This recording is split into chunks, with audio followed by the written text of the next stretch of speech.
All right. Hey, here we go. And welcome to Nobody Told Me with Mike and Blaine. And this is episode 68. We are really cruising along. We are closing on 100. And man, it's December. Things are going on. My pool's almost in. And I'm with you. Blaine Birch, how you doing? I'm doing good. I think we should do one of these episodes from your pool sometime. sounds like a great way to do it. Yeah, right. So I mean, so it's got water, it's filtrating and all that. But tomorrow the forms go up for all the decking around it. So we got the decking and we got the gazebo and all this other stuff going in. So I'm thinking it might be like a Christmas present. Well, that's still good. That's still good timing for it, man. So that's exciting. You have to put some pictures up so we can get a look at them. Text them over to me. Yeah, right on. So episode 68. I haven't told you what the what it is yet. No, I guess that's our thing now. I don't tell you until we actually start. Yeah. But I have to kind of read it. It's by Steuart Henderson Britt. He's from Missouri, and that's a weird name to be from Missouri. and really, believe it or not, he spent time in St. Louis. You know, I used to live in St. Louis.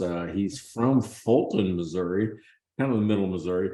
But what he said, and I remember a Missourian said this. So what he said was, doing business without advertising is like winking at a girl in the dark.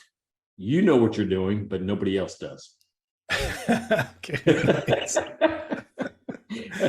So I shortened it to I forget what I shortened it to, but it was like going a business without advertising is like waving in the dark. Nobody Nice. sees you doing it, right? Nobody Yep. sees what you're doing. So we're going to talk about advertising and our experiences with it today. So but first, we always got a mylifeinabook.com. Don't forget about them. And B, who are we drinking today? Yeah. So today I have got, and I'm surprised I haven't featured them yet, unless I missed it, but it's not in our list. It's Equilibrium out of New York, and this is called Wavelength IPA. And it's such a cool can. Like, look how beautiful it is. Just nice, and just super simple and clean.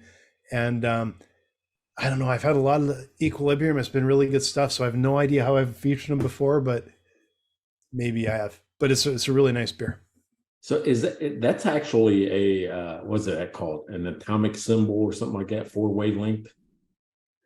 I don't think it's it's not atomic, but I'm not a scientist. I don't know. it is. Well, now I'm gonna have to look it up. Now I feel kind of dumb, but it is called Wavelength, so Yeah. it must have something to do with that. I am. I would think It it's looks some cool. mathematical symbol, right? For wavelength. I'm sure it has some type of value to it. Yeah, I've seen the symbol before, but I have no idea what it means. So you're asking the wrong person. It could be a fraternity. I don't know. Yeah, it kind of looks like that too. All right, so I went in Garland, Texas, is where this beer is from, but peanut butter Tempress. Right? Oh, nice. So think about this: chocolate and what else in there? Chocolate, vanilla, peanuts. I mean, man, I don't know. How could you resist that? If you see this, Yeah. it's not as pretty a can as what you've got, but the peanut butter Tempress got my number today. So I'm going to have that from Garland, Texas. The company's name is Lakewood Brewing. Yeah. It is right here in Texas. So I found another Texas beer. Can you believe that? Nice. Well, it's good to see that. Oh, that sounds really good. I was looking at a bunch of stouts in my fridge, but they're all like, man, I don't know what I've bought lately. They've been like 15%. They keep going up. Like, oh, I can't crack that one right now. So, yeah, I tried to find This one is 9. So who knows what's 9. happening here? 9. This is 9.1. And I tell you what, I haven't seen very many beers that say pairs well with. Right. So it pairs well with pretzels, caramel apples, and hay rides. Okay. So and I'm not doing any of those things today. So I don't know. Wonder if they'd sell more if they said pairs well with football.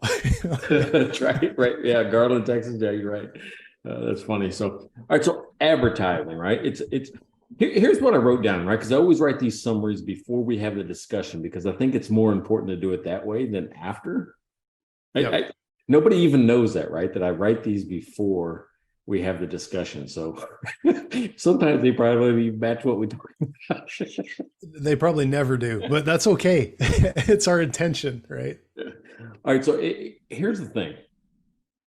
Why is it? Here was the question that popped in my mind. Why is it that business owners avoid advertising? They avoid. They're like, I don't know. It's like one of those things you don't like to spend money on. Now you'll buy a nice chair, you'll buy a nice meal, you'll take your team out to an event, but you don't want to spend money in advertising. Why? Yeah. I think there's one word: attribution. It's really hard for a lot of businesses to actually connect the dots of I spent money here and I made money here and I made like a 10x return, even doubled my money on my advertising spend. But I know that in the past, and you probably have too, have had, we spent enormous amounts of money at times on advertising and we didn't see any bump in our data. And then other times we would see a spike on things and they're like, I don't think I can direct it to, I don't think I can relate it to that advertising because they didn't seem to match up. So it's really hard to attribute the spend to the revenue, which makes people nervous. But if no one knows about you, like you said, it's like winking in the dark. Like you're not going to get anywhere. Yeah, I mean, you definitely have to let people know. But I've seen so many small business owners that they go, I'll just tell all my friends, or I'll send out a Facebook post or something like that. It's not the same, right? There's only so many times you can beat up your friends, Yeah. and Yeah. then you got to go find other people to buy your stuff. And that's I'm in that exact position right now. Think about that. I'm starting off cash flow their stuff. Matter of fact, it's so timely. The reason I picked this out is because I'm even reading books about it. How to advertise, how Nice. to get people's attention, right? So I'm trying to learn this. And here's what I've learned really over the last 10 years about the way to view it, right? Stop getting vanity metrics. Who cares how many likes you get or impressions or anything like that? There's one metric that means the most to me from any of these, and it's return on ad spend. Yeah. Which is, and it doesn't have to be a lot. I'm actually okay with 2 to 1 or 3 to 1 or 4 to 1, meaning for Yeah. every dollar I put in advertising, I get $4 back. You would trade that all day long. If I gave you $1, Blaine, Yeah. or you gave me $1 and I give you 4 back, you would do that all day long. It's true, except the one thing I will say is that like they say in sales that you have, I've heard anywhere from 11 to 18 touches is what you need before someone will spend their money with you. That advertising is likely one touch or zero. And so it's really hard to say I spent this money and I got a 4 times return. If you could guarantee that, it's a no-brainer. You just throw money, right? The problem is it's really hard to draw that line and say, did we actually? I think at times you can, because you can, there's timing things and there's things that you can do. But I think it can be challenging to really know if that advertising spend gave you a 4 times return, or if it just covered its cost, or did you lose money on it? Well, I think there's a lot better ways now to track, right, where the lead came from. Now, it might have been 2 or 3 campaigns in a row before it actually hit. Do you attribute it to the first one where you were exposed or the last one where they bought? Yeah. And I'd like to think the last one where they bought, right? That was the one that worked. Yeah, you knew me 5 campaigns ago, but you didn't spend $1 until the 5th one. That was the one that got your Yeah. attention, so that worked. Maybe. No, Okay. like look at it this way. Like how many times have I looked for something like last week I was buying like biking gloves or something. So what do? I go and I search and I get a search, find some gloves, and I start reading articles. I'm like, okay, which are the best gloves? Because I need, good gloves and blah, blah. And so I'm going through all that. And then I finally go, yeah, well, I kind of like this one. I'm going to go spend it. So then I click on a link and then I look at them, but then I'm off looking at other stuff. And then I go, no, this grip grab, I'm going to buy these gloves, at least that brand, right? So then I go do a search for that. And then what comes up in the search rankings? A paid search link. Right below it is the actual one I searched for. Yeah. But then I click on the top one without thinking, and I'm like, oh, well, I just cost those guys money. But nothing that they spent money on was actually part of the decision. The decision was me doing research, looking at content, and I happened to click on that because I actually did a search for them and clicked on their paid link. And they went, oh, I just cost them some more money to buy what I was already going to buy.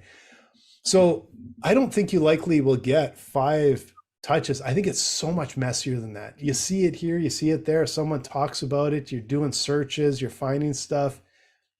I don't know. All right. So first of all, I love the fact that you're conscious about, that a click costs somebody money.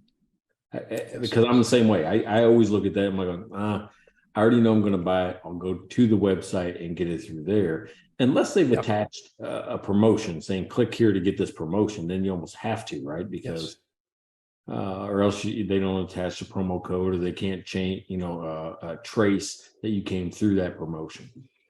So, but here's what's happened to me lately. All right, so for the last 2 weeks, I just been advertising.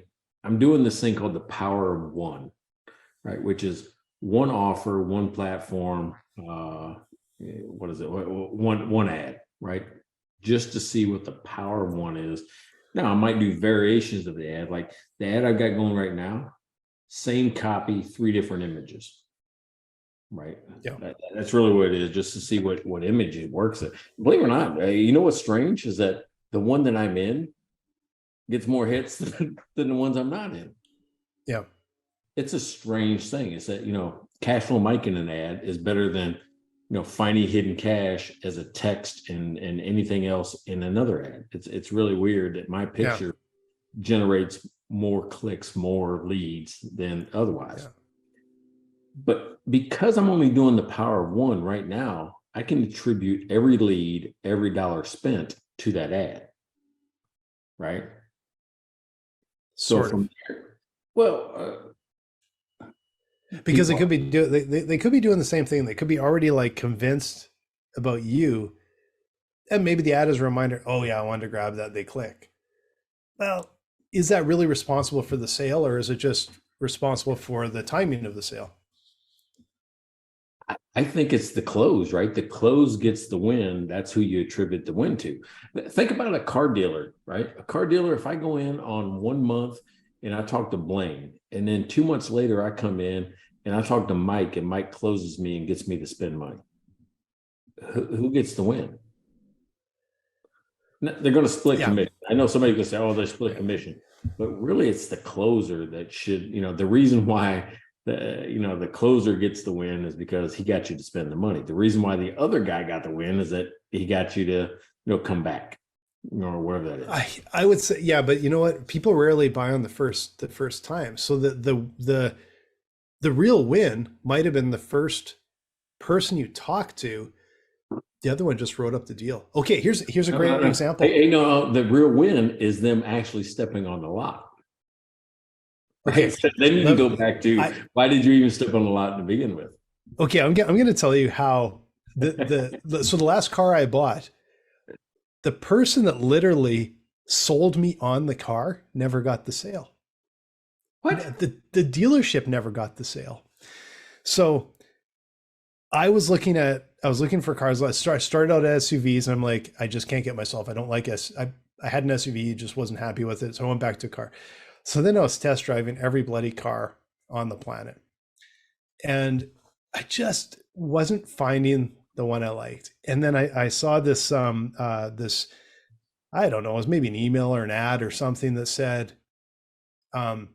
there's some kind of deal on at one of the BMW places in Edmonton. So I go over there, test drove a car, and they're like, yeah, that's fine. And they were literally 5 minutes from closing. And then one of the sales guys walks up and says, you're not leaving until you try an M340. I'm like, well, yeah, okay, whatever. I got a few minutes. So I get in the car and we took it for a test drive, and I came back, and my wife says, I'm not sure we can peel the smile off your face, because it drives like, that was really nice, like really nice, right? Yeah. So then by the time I left her, I'm like, yeah, I'm getting an M340. Like, I've tried a million cars. That one I fell in love with for whatever reason. I've tried bigger ones, smaller ones. That one I just loved, right? And so then I went home and went, well, we got to drive to Arizona, and I'm not changing tires. I need all seasons, because we're basically leaving in the fall. You might go through a tiny bit of snow, and then you're in summer again. So I can't be swapping from summer to winters, but I'm also not driving summers through the pass that might have snow. So I'm looking around, and I found a car at a different BMW dealership. And honestly, one I had bought a car from before, and I really like them there, that had the tires I wanted. So I walk in, and I'm like, I want that car, and I'm driving it home today. That guy wrote the deal up, got the sale. The guy that wouldn't let me leave without test driving the car deserved every penny of that commission. Mm-hmm. Didn't get it, because I'm not like, I had a specific need. And that's the thing, is that, there's a lot of times that sale doesn't, it's the close is it's this progression of touches and decisions and research and things. And that last final step, the question is, has a decision already been made, or are they actually doing something? Or are they just taking the order? Well, it seemed like the product sold itself, right? I mean, it was the product, but yeah, the guy. Well, it's weird. All right, let me equate it. That's weird. That's what I'm saying. Weird, right? Sales are weird, though, right? Yeah, but the same thing happened to me. I fly into Houston, and I have to go to Beaumont, Texas. So I rent a car to go to Beaumont, Texas. They give me a Ford Expedition. I've never driven one, had one, or anything like that. Just drove it for a week, right, to Beaumont and back. The next car I bought was a Ford Expedition. I didn't shop. I didn't go anywhere. I didn't talk to anybody. I bought it online. Just said, what can I want that one that's on your lot right now. Here's, nobody talked to me. Who sold it? Was it Hertz? was Hertz the one that sold the car, because they're the ones that rented it to me to begin with? Well, I think I bought it from the Ford dealership back here in San Antonio. I think what it does is what we're talking about is it just says that it shows that sales, no matter, you can build a whole funnel and map it all out, sales are just messy. And there's all sorts of other factors that come in, and there's other voices, there's other stakeholders. No matter almost what you're buying, there's other voices that are coming into that. So it's just tough to be able to draw a straight line, right? If you have enough volume, I believe, then you can start to make some decisions. But if it's low volume, I think you got to be really careful about whether it's actually giving you a true indication of anything. All right, so we probably made this way muddier than it should be. But meaning, here's the question I think we should be debating. I'm a small business owner. I operate in San Antonio, Texas. I will not get any business unless I tell people I'm in business. If I have something, let's just say I'm a landscaper, right? Because I mean, everything's happening around this neighborhood in landscape. Yeah. If I'm a landscaper, there's plenty of landscapers. Who do I call? Right. So, I mean, if I'm a landscaper, I mean, how do I let people know? Okay. I will flip this around a little bit though, then, because I get what you're saying. And so we're going down a rabbit hole there, but I think the part to me that really matters is the advertising effective? And advertising for advertising's sake is not going to make you money. You have to be at the right place at the right time with your right customer, your potential customer. Like landscaping, you do not want to advertise online and have people clicking on your ads and spending money when, it's like a landscaper here versus someone clicking on the ad in Tucson and going, oh, they're not near me, right? Like, because that's a waste of money. So I'm gonna tell a bit of a story here, because this is one of the things where I got not skeptical of advertising, more so how careful and targeted you have to be. And it was a real lesson. So this is back in my agency days, kind of right after the iPhone came out. We made some software for the iPhone. Now we also happened to be a sponsor of the Edmonton International Fringe Festival, which is a theater festival in Edmonton, but it's big. There's people come from all over the world. There's like 1 million people go through in that week. So it's a big event, right? And so we did all the advertising, posters. I think we even did some TV ads, all kinds of stuff for that. And because the 1 year they actually did all kinds of stuff like that. But we also had the guide, like they had the guide to all the shows. So kind of everyone got one, or almost everyone that was going to shows. We had the center spread, full color, this big. You open it up, beautiful. And we thought, well, what we'll do is we'll just advertise our app, one of our apps. And so you can imagine how many eyeballs would be on this ad, right? Mm-hmm. No bump. What? Like no bump. And this app was already like selling well. Like this isn't an app that no one had heard of. We were, I think, a top in the category in Canada. Like it was a good app. It was selling well. Zero bump. But it was finance. It was a finance app. And this was a theater festival. I still was curious. Like it just did not, like I still was curious. Like I couldn't figure it out. But other times we would just see this, like all of a sudden a big bump, and we'd have all these sales coming. And we're like, holy crap. We would be on Google trying to figure out where the sales came from. And there are times we're like, don't know. Somebody might have mentioned it in a conference somewhere and a bunch of people bought it. I have no idea. We could not draw the line. Now, imagine if that had happened in the same week as we spent money on an ad. Or no, we didn't spend money on it. Fortunately, it was part of our deal, but because we were a sponsor. But I guess in a way, we spent money. We could have used it for something else. We would have been, next year, we probably would have spent money to get in that space thinking that it worked. And it was unbelievable. Like, it was just like crickets. And we're like, oh my God. And then we just sat back and went, that's what happens when it's the wrong context and the wrong group. You can't just spend money to make money. I'm telling you, there is a website owner out there right now that is experiencing that because of me over the last 5-10 years. I teach this thing as part of the Clear Path to Cash called the social styles model, right? How we behave in different situations, right? I mean, whether we're drivers, whether we're amiable or otherwise. Well, here's the thing. I found this free personality test, that matches up perfectly with the social styles model. Are you a driver? Are you expressive, amiable, or analytical? It's a free test on the internet. It's called retaildoctor.org or something like that. I mean, I have no idea who this guy is. Don't know what he sells, but there's a free test on his website.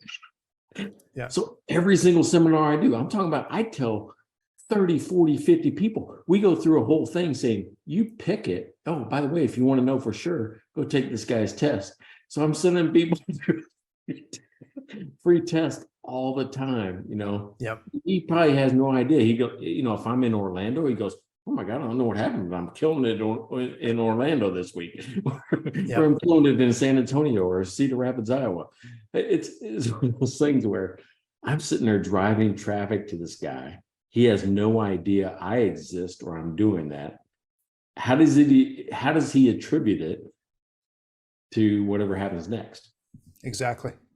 We literally, like, I think last week, our director of development came to me and said, hey, just curious, what happened on this day? Because we had a bunch of signups from, and I don't remember, it was like one type of business from one city.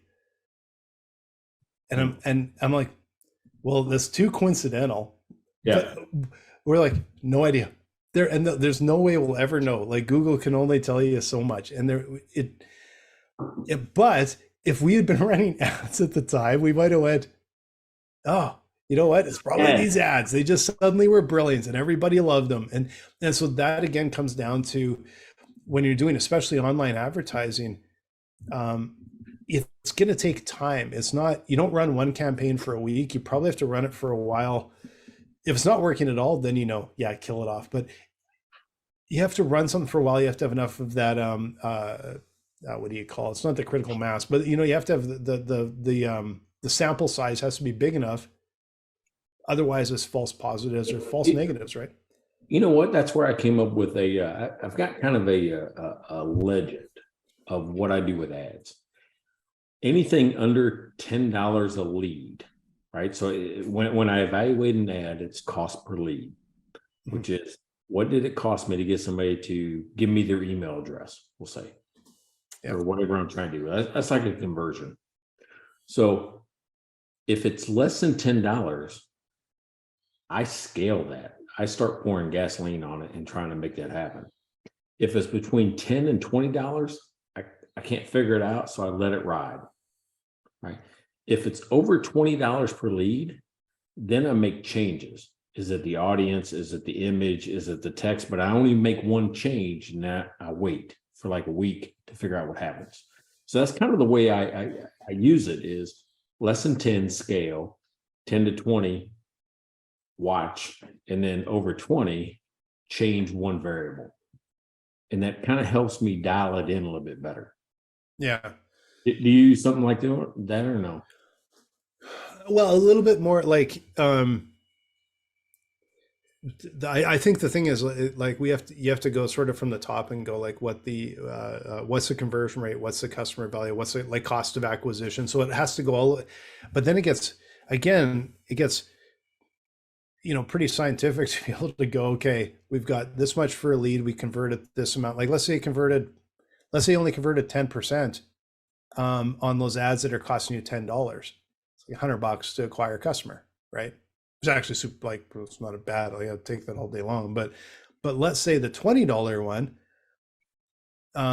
was getting you better qualified customers because the $20 ad, there was higher competition, so they charged you more. But what if you're converting those at 50%?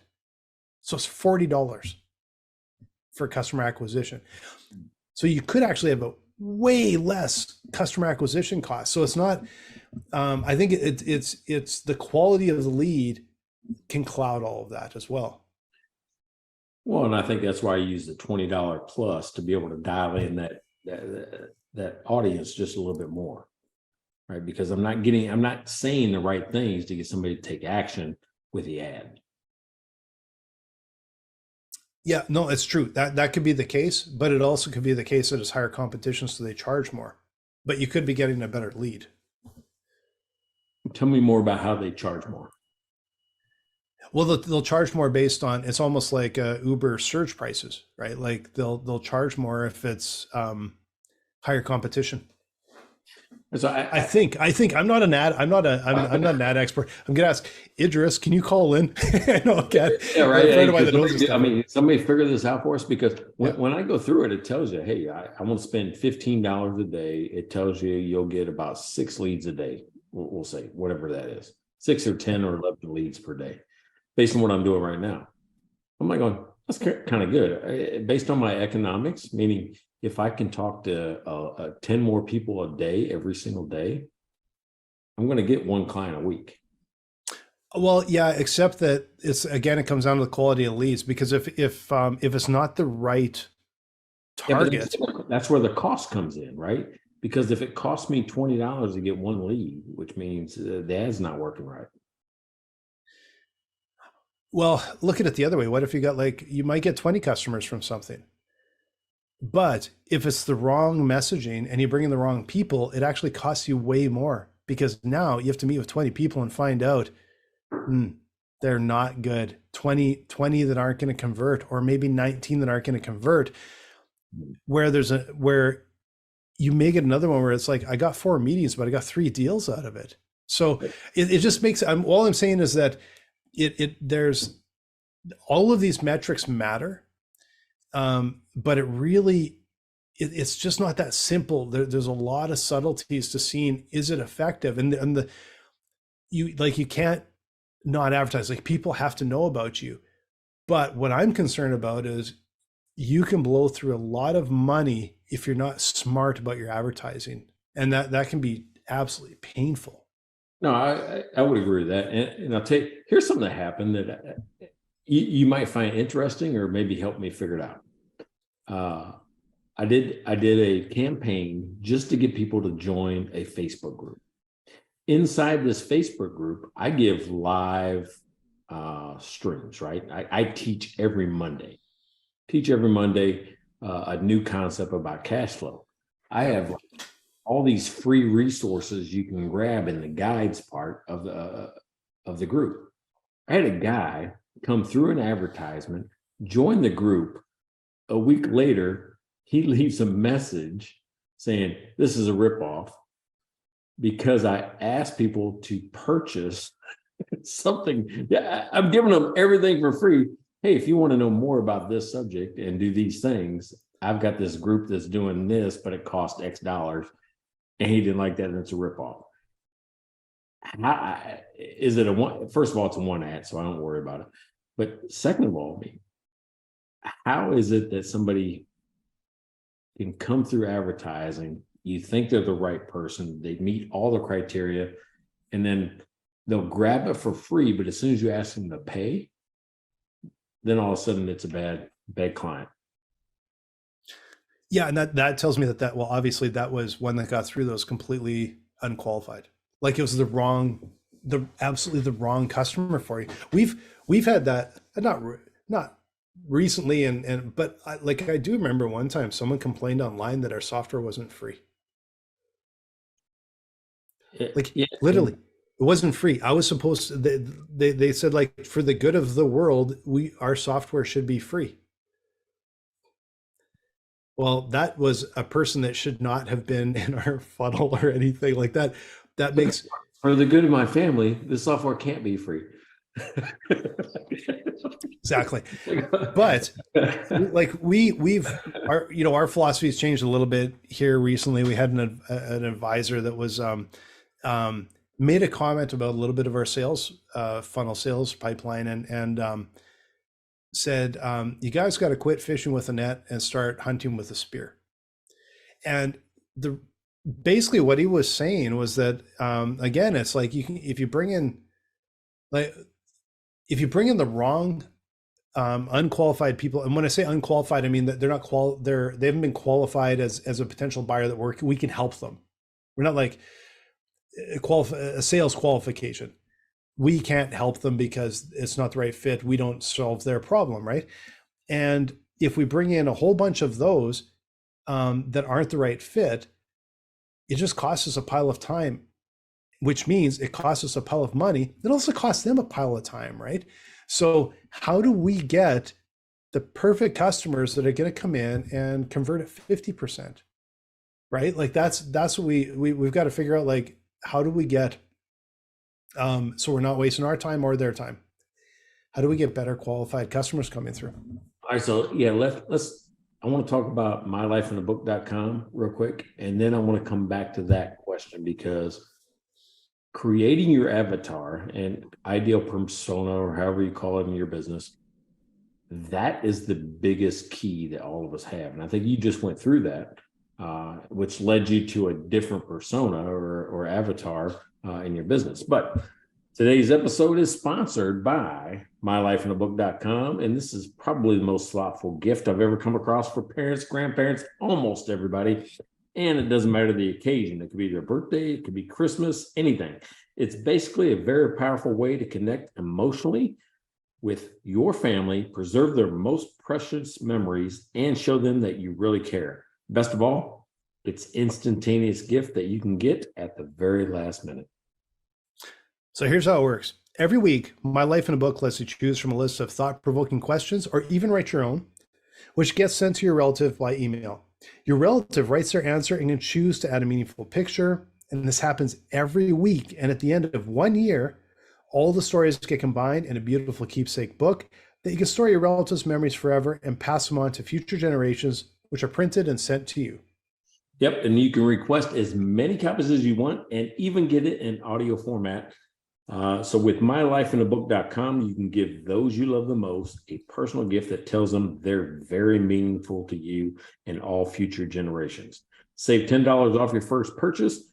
Go to mylifeinabook.com and use the discount code NOBODY at checkout. That's mylifeinabook.com and use the discount code NOBODY to get $10 off your first purchase. It's pretty good. Dude, we nailed that one. We did exactly the way they wanted. Exactly. Yeah. Yeah. That's it. Exactly it. All right. So you wanted to talk about something. I'm trying to remember what now. Oh, avatars. All right. So the ideal persona, which is, I think that one of the things you have to do is identify pain. Because everything you sell, I don't care if it's a t-shirt, if it's socks, whatever, you're solving a problem for somebody. So that's got to be the first question is, what do I do that solves some problem for somebody? Dry cleaning, get my clothes cleaned. Building a hamburger, I'm feeding somebody, dry run forecasting, or cash flow forecasting. It's actually giving them the tools and the insight to see the future. So you have to identify what problem you solve. And then what is the pain that person is supposedly experiencing? Yeah. Well, what is it? I mean, why would they be looking for cash flow forecasting? Well, and one of the things that we try and do regularly is talk with our customers, talk with our prospects, and try and understand the value we bring them. But a lot of it is even in their words. How do they talk about it? How do they refer to it? But I just passed on Slack an article to our team today, because there's an article that came out that was describing the problems with overdue invoices, with late payments. Right. And that's something we help customers with, to understand who owes you what and when do you think it's going to come in, and how's it going to affect your cash flow, and make sure you're following up with these people. And it was a bit of a refresher to go, oh yeah, like 89% of these invoices are coming late. And the thing is, as you get to be a bit of a bigger business, more of them are paid late. And now you have enormous amounts of money out there that you're trying to get in. And if you recoup them fast, you're likely to get them in. If you wait too long, you're likely not to get your money in. So that's just one of the things we do. But it's understanding, what is that pinch point? But then for us, going out and going, well, who has the biggest problem in this area? We know maybe 90% of businesses that have this problem or whatever, but who can we help the most right now? I mean, you have to frame that, though, in a way that gets your attention. When we're talking about advertising, you have to be able to frame, here's your problem, here's why you should, look at what we're doing. Yeah. Right. And I almost call it, well, it's an epiphany bridge, right? It's like you say something, I go, oh my gosh, that's right, that's me, that's exactly what I'm doing. And what I don't like is when somebody tells me what to do. You need to do this, you need to do that. Instead, I like to hear from people that have already solved it. I still can't get past Epiphany Bridge. That sounds like the name of I was going to say a band, but it's not a band. You know what it sounds like? It's like when there's like a cello and a violin and like a flute or something, and it's like a trio, and that's what they would call their band. That's what it feels like to me. That I don't know. That just came to mind. That's why I don't know if it was a really cool thing to say or not, but I mean.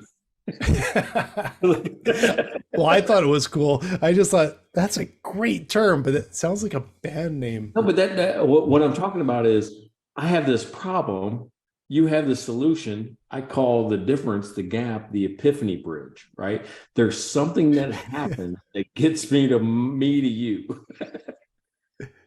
Right? Is that right? Epiphany Bridge has got to be playing I was just going to say, Epiphany Bridge, I guarantee, is playing 3 weddings this weekend. Right. Take me to the bridge. take me to the bridge. Epiphany bridge. That's just like that's a pretty classic term, man. Like I'm gonna remember that one. Epiphany bridge. What? And I wasn't trying to be funny. I was being serious. I'm like, but there's this thing that happens, and you can't do it. I mean, you can't force somebody to have an epiphany. It just kind of like going, No. you say shit, and people go, "Oh my God, I get it." Right? Yeah. It's just when you teach it, I can see it when I teach some concepts. People go, "Oh shit, I get it now." Yeah. And it's a look in their face that it isn't anything you did. It's just the way you explain something, a problem, a situation, a solution, whatever it is. It just clicks. And Yeah. do we call it the click bridge? Oh, That's not as good as Epiphany bridge, man. That's just brilliant. yeah, that's good shit. That's good stuff. So, but I'm sure I caught up on that somewhere else in my past, right? It's like an epiphany you have. Yeah. Yeah. And man, if you can do that through your advertising, through your content, through your communications, that's going to go a long way. That's not just like a tagline or something. That's something where they go, "Oh, you can help me solve my problem."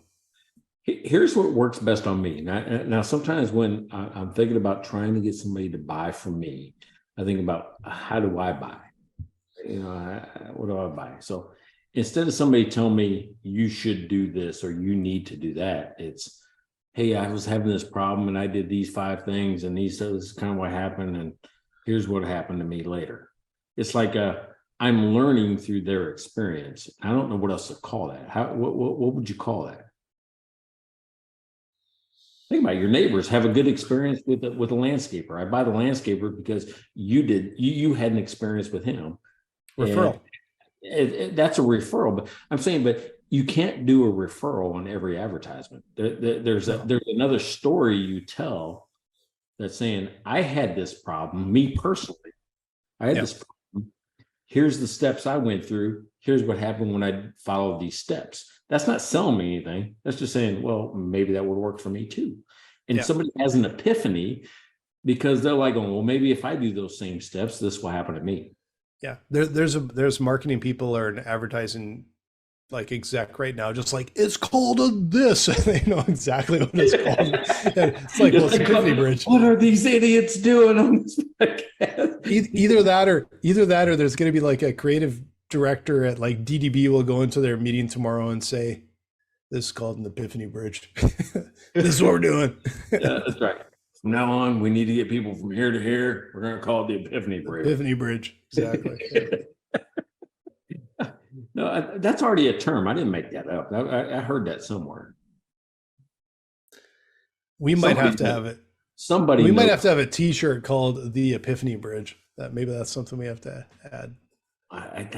Yeah, maybe because we're just giving her. Because we're just giving her the T-shirts. I don't think we're leveraging that enough. I don't think we're leveraging the just giving her enough. No, it's just a common speak where I'm from, so I just don't think about it. Ooh, maybe our thing is take me to the bridge. It's not as good as just giving it, man. All right. So, but let me go back to, all right. So my first restaurant, I want to kind of bring this back to the original thing is if you don't advertise, nobody will come. Yeah. All right. So I used to tell a story about how a business next door to me closed, where he actually stopped advertising. He stopped pay-per-view fights. He stopped live bands. He took away people's reasons for coming to his place. Mm-hmm. And my line there is if you take away a reason for me to come to your business, I'm going to stop coming. Yeah. And you can flip that on its head and go, if you don't give me a reason to come to your business, I'm not going to come. And the reason to come to your business is advertising. No, you can't. Like, they can't advertise their way out of delivering a crappy product. If they advertise and said, "Hey, look what we're doing. We got the fights, or we got the this, we got the that," but if you take away the reason, You'll never be able to advertise your way out of it. You can't buy sales. You can't buy your way out of anything. All you can do is say, this is how great we are over here. I want to let you know. And they say, and people will say, yes, I want to come because I really need that. You can never, like, the advertising industry, I think a lot of times gets a really bad knock. It's like, because there's this idea that advertising manipulates people. I'm like, no, they're begging people. Nobody will, you can't force people to part with their money. It's really hard. So you have to entice them. I disagree. But maybe it is an enticement because, all right, first of all, who was enticed to buy a pet rock? One. Two, how about Thigh Master? Nobody's out there looking for Thigh Master, and they sold a shit ton of them. Solving a problem. I guess. No, Right? But you'll never sell me. I don't care how much you advertise to me. You could have a blimp over top and a band. Aerosmith could be right in front. I don't know why I picked Aerosmith. I just thought it'd be funny. Sitting right on my driveway playing and everything and say, this is all about Coors Light. And you know what? I'm not going to buy Coors Light. It's not going to happen. I'd probably be out there jamming with Aerosmith drinking Coors Light. Oh, if they gave it to me for free, I would probably walk out and say, here, try this. This is a lot better. I am their avatar. Their ideal customer. Yeah, but that's the thing is that you're not going to convince people to buy something that they don't want. Like they have to be like in that area code, making that decision, and they go, yeah, I didn't know about that. That's going to solve my problem. That's going to be something I like or interesting, or hilarious or whatever, right? You got to tell, like, pet rock's pretty hilarious, right? Like you lift it up and it's like, oh, that's better or whatever on the bottom. Like, that's hilarious. It's just funny. But there's a well, honestly, probably after we're done here, Heather and I'll walk down to the Whining Pig, grab a beer and something to eat. And is that we walk by? Wait a second, is that the grilled cheese place? They got grilled cheese there, and then about like 1,000 beer, not 1,000, but a bunch, and they're well curated, and it's a cool place. But we walk right by other restaurants and businesses, like other restaurants. We'll literally walk right by them. You some of them, one of those. Yeah, we did. We took you to the big, Yeah, but I mean, you had to pick me up at the one because we were more hungry than grilled cheese. Yes, I remember we'd spend all day at the golf tournament. Like, we'd love to stay here, but and they weren't serving. There was a certain time when they stopped serving. The kitchen closed. Really? I didn't even know that. We've never. I think that's why. I mean, because we walked there first, and then we had to walk across the parking lot. I think or even farther down the road. Is it farther down the road where you pick it up? Just a big parking lot.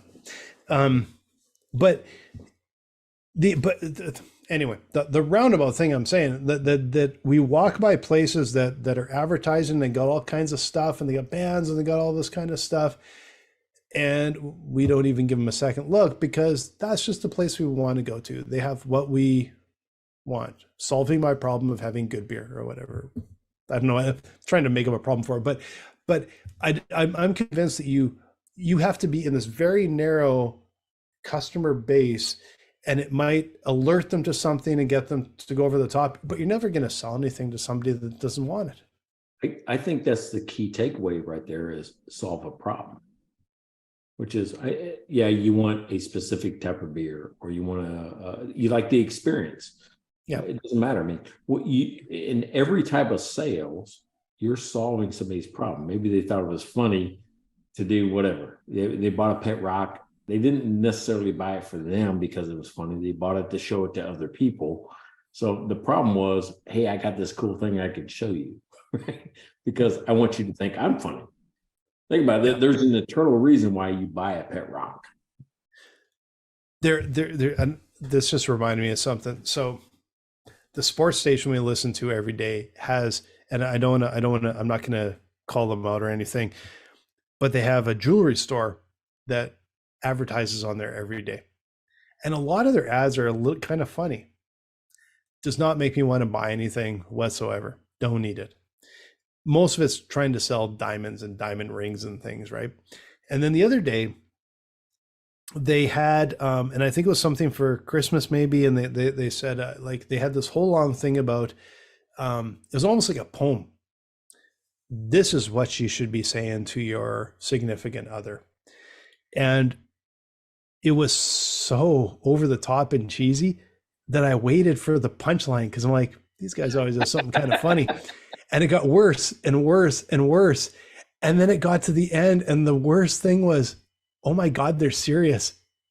That was the worst thing I've heard in my life. Like, I was like, these guys are kind of funny. And now I'm like, even though I never buy from them because I don't need it, like, oh, everything just, my respect for them went down so far because I'm like, dude, you guys do not know how funny that, like, that is awful. Yeah, they should have made it funny. They should have just ended with a zinger. All they needed was a punchline at the end. And when I found out, it's like, oh my God, you guys are serious. That is the worst thing I've heard in my life. And I'm thinking, I'm sure there's people in the market that just went, oh no, like, I'm out. I'm pretty sure people went, I'm out. Like, no, done. And they should end it with, and if you're the type of person that believes that, then don't buy our diamonds because, you know what I mean? They should end it, you know, with some other, something you don't expect. And anything, when I heard it was, and it goes on every day, and I'm like, oh my God, I still am waiting for the punchline every time. You know, like, that just, like, that's almost where, no, we're probably on our end of time, but we never even got to, can advertising hurt you? Like, when can advertising hurt you? The idea that bad press is better than no press is, no, I don't think so. Not anymore, right? Yeah, I mean, it doesn't seem like it anymore. It seemed like, I mean, think about it. You would think some of the things that these celebrities or top name people in the world are saying, doing, you're like, oh, that should kill them. They should be done now. It just doesn't. It just doesn't. We keep like going, what's he going to say tomorrow?